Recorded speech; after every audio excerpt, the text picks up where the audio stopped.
Back here to Washington, where more than 42 million Americans are about to lose SNAP benefits. And that's many impacted by the ongoing government shutdown, thinking about how to make sure they can still put food on the table. Our Caitlin Huey-Burns spoke with one of those people. What does it mean for your life? Everything. It means everything to me.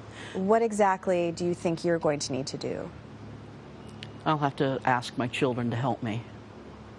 And what is... That's an awful feeling.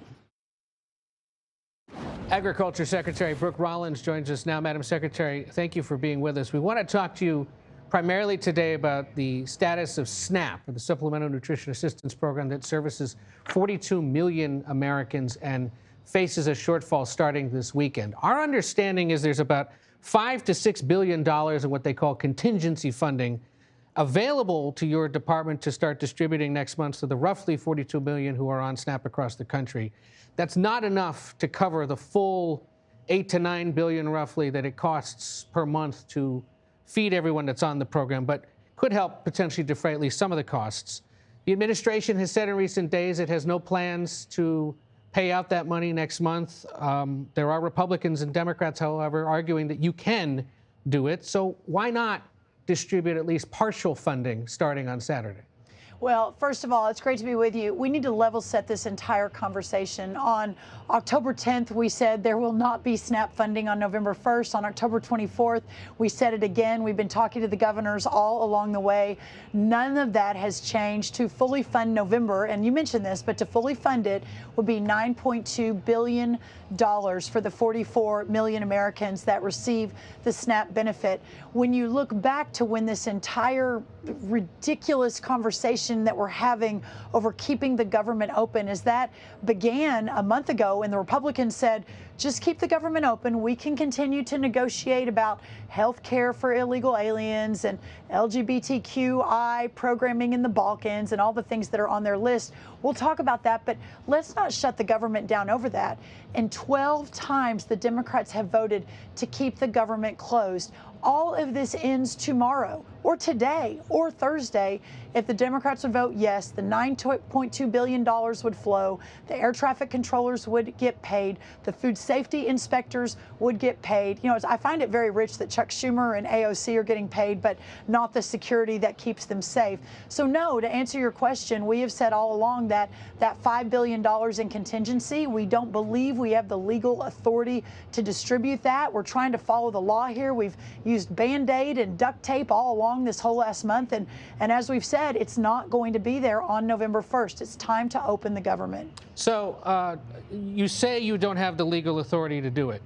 My understanding is earlier today, Susan Collins, the Republican from Maine, who's a top appropriator, meaning the one that hands out the money, told reporters that she believes that's a, quote, novel interpretation of the law that's coming from the Office of Management and Budget and not from your agriculture department.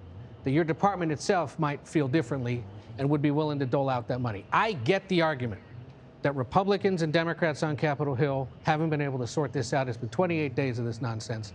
But you, as Agriculture Secretary, working with the budget director and the president, could come up with ways to send that money to people and not hold it back when people are facing the real immediate need of potential hunger. Well, so to those who say you're playing politics with Americans' hunger, when you could figure out a way to do this, you say what?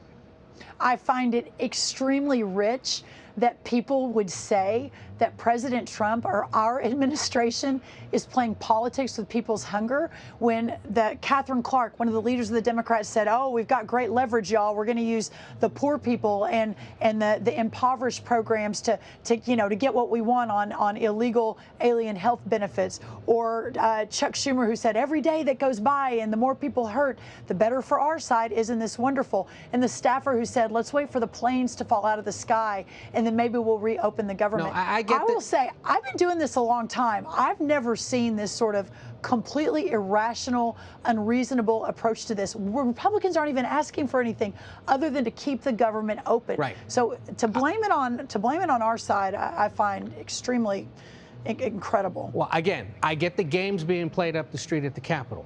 You have executive authorities and executive powers to move money around. And you've moved it around to pay for the troops, and you've moved it around to pay for the FBI, and you've moved it around to keep other elements of the government open. So why not, as president, as budget director, and as agriculture secretary, say, you know what? We're going to find a way to let people eat starting Saturday and Sunday while the games get played up the street. And the blame will be sorted out by the American public. But you have this immediate need, 42 million people, 12% of the country that could go hungry starting Saturday, when you have the ability to do something about it right now. Well, I don't agree with that. We do not have the ability to do something about it right now. Paying the troops was someone stepping up, an incredibly generous American patriot who said, I'll write that $130 million check.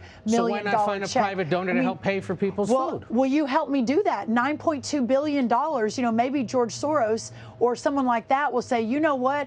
I have been funding these left radical agendas for so long. I'm going to now use my money to help people eat. But this is so easy. All we have to do is vote yes on a continuing resolution. Why won't the Democrats do that? Even their own labor union is saying, please, for the love of God, vote yes. Let's get this government back open and start serving the American people once again. Well, it's not their labor union, but it is the American Federation of Government Employees that is saying it's a little more left-leaning, yeah. Republican Senator Josh Hawley of Missouri has a standalone bill that, in essence, would allow for SNAP to get paid for. Simple bill, up or down vote. Do you support paying for this during the impasse? Should the president sign that if Congress can pass it? You know, at the end of the day, this is a congressionally authorized program. We are enacting Congress's will at every step. That's what we're working to do. If Congress votes yes, if Josh's bill is successful, then of course we will move that out and move it forward. Okay. But again, open the government. This is not hard. The president's talking about allowing the import of Argentinian beef to help lower costs for Americans at the grocery store. Says it'll drive down the costs. American beef groups, associations are disputing this, from your home state of Texas, among others. I want to read you something that an Iowa farmer told CBS News this week regarding the beef decision. Quote, I thought the whole point of tariffs was to bring production back home. And now he's trying to do something to destroy that production, the farmer said, adding, it feels like being a pawn in a game we're not going to win. We're being used and abused as producers, the farmer added. Why do this? And what would you say to that Iowa farmer? Well, here's the thing. The president made a lot of big promises. A lot of them have already been achieved, but he promised to secure the border and to bring the cost of goods down. Under Biden, they were up 20, 30, 40, 50%. You know the numbers too. So secured the border. I think we're in really good shape there. The president's very proud of that. A lot of the economy has begun to adjust and will continue to adjust to these tax cuts, to a smaller government, to a more robust private sector. The costs will come down. Inflation's already slowing down from where it was previously. So this will catch up. But as with regards to beef, that's why the president is very focused on this. And when he talked about bringing in, for example, Argentinian beef, what people need to understand, and I know there have been a lot of frustration on both sides on this, and on our ranchers as well, is that currently America consumes about 12 million metric tons of beef every year. 10 million we produce here in America and 2 million we import. And this is not new. We've been importing beef for a long time. The Argentinian, and by the way, the beef that we import is the lower cost beef, the ground beef, the beef that McDonald's and Burger King may use to make their burgers, et cetera. So what the president was talking about is perhaps increasing the Argentinian beef into America. But right now, we only import about 20,000 metric tons of that 12 million. These are not mutually exclusive goals. We have to open up our ranch lands. We have to incentivize young ranchers. We have to rebuild the beef herd. We've got a lot of challenges. Screwworm down in Mexico. We've closed the ports. No new beef's coming in from the south. And so we're working through all of that. We will get there. Beef will come down. Our ranchers will be supportive. And I think that we're going to be able to move out of this in a really positive way. To the farmer who says we're being used and abused as producers, though, you say what? That couldn't be further from the truth. If you think about what President Trump has done for our agriculture community, how he has deregulated, how he has cut taxes, how the One Big Beautiful bill increased reference prices, how he's been negotiating 24/7 to open up markets around the country, how he has fought for private property rights. When you think about what a President Kamala Harris would have done to our farmers and ranchers, they don't even like crops. They don't even like cattle. They're worried about climate change from methane emissions from cattle. They were closing the markets down to make sure we import more and more. To that farmer or that rancher that may be frustrated or that doesn't understand what the president's talking about, I just say, look at his record, look at the history of standing behind our ag community, our rural communities. No one has done more than President Trump to date for those communities in my lifetime than this president has. Is this U.S.-China trade deal going to include soybean purchases, and can we trust China to actually purchase those soybeans real quick? Well, Secretary Bessent said over the weekend that he feels really good. Our soybean farmers are going to be happy, which makes me and a lot of people really happy. But the bigger question, and this is to your point, I think that they're very close to a deal on soybeans and a few other things with China. But this is the president's vision why these other trade deals are so important, so that there isn't one over-reliance on one country, especially a country that arguably is, you know, a foreign adversary.